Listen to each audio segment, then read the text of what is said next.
If there is a godfather of modern finance, it must be Sanford "Sandy" Weill, the former CEO of one of the world's largest financial institutions, Citigroup.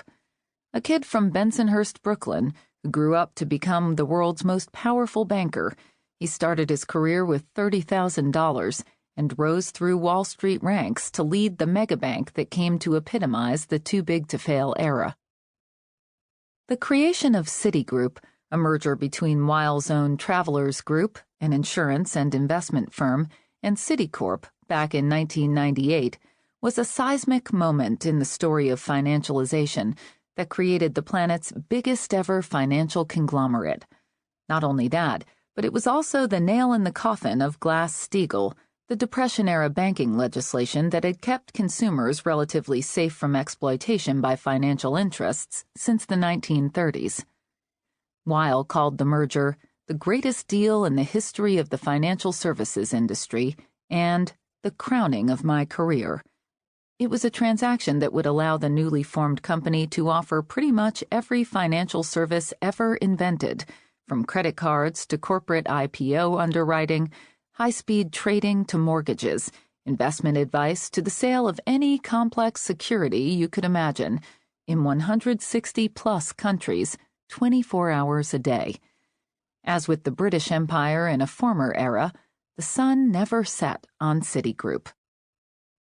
So it was quite a moment when, in mid-2012, the emperor had an ideological abdication. Weill, who stepped down as Citi CEO in 2003 and has recently undergone something of an existential crisis over his role in the worst financial crash in 80 years, went on CNBC and declared that pretty much everything he'd believed about the bank and about finance was wrong. In fact, he said, if he were to do it over again, Citigroup itself would probably never have come to be. What's more, the business model that financial institutions have fought to preserve through billions spent on funding campaigns and lobbying Congress had saddled American depositors and taxpayers with unacceptable risks. What we should probably do is go and split up investment banking from commercial banking, Weill said. Have banks be deposit takers. Have banks make commercial loans and real estate loans. Have banks do something that's not going to risk the taxpayer dollars, that's not going to be too big to fail. As conversions go, Weill's was positively biblical. It came 4 years after a long chain of disastrous decisions by Citigroup and the rest of the too-big-to-fail banks had landed them at the epicenter of the financial crisis, with hundreds of billions of dollars of exploding securities on their books and worried customers on the verge of mass panic that threatened to throw the country into another Great Depression. The crisis ultimately required $1.59 trillion in government bailouts and another $12 trillion worth of federal guarantees and loans, and even with that, it shaved more off the American economy than any other downturn since the 1930s. But that wasn't all. As the dust settled on the crisis and the American recovery continued to be lackluster, particularly in relation to recoveries past, some policymakers, academics, and rank-and-file consumers began to suspect that something was wrong at a deeper level, namely, that although the financial industry had been set up to support business and to provide the liquidity that firms and individuals needed to prosper, it no longer seemed to serve that function. As Stephen Roach, the former chief economist of Morgan Stanley, put it to me in an interview right after the fall of Lehman Brothers, finance has simply moved too far from its moorings in the real economy. Indeed, as the banks got bailed out and swiftly recovered, things in the real economy grew worse.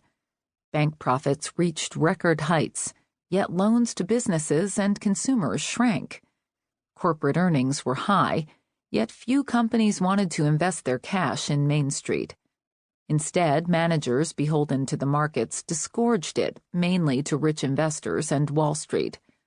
Meanwhile, America's largest financial institutions remained as focused as ever on securities trading, the casino part of the banking business, since there was no reason not to be.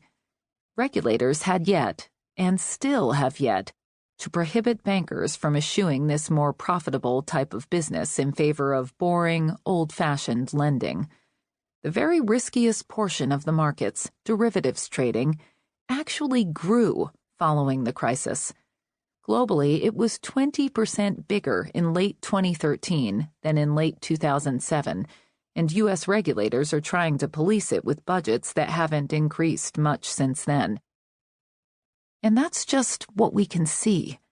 Shadow banking, the portion of the financial industry that remains largely unregulated and includes hedge funds, money market funds, and financial arms of big companies like GE, has grown like kudzu, swelling by more than $1.3 trillion per year since 2011 and reaching $36 trillion today. Through it all, low interest rates set by the Federal Reserve, which were supposed to help individuals, ended up making the rich richer by inflating the stock market rather than improving the ability of real people to refinance their homes. Most of the housing recovery has been led by investors, as will be covered in Chapter 7.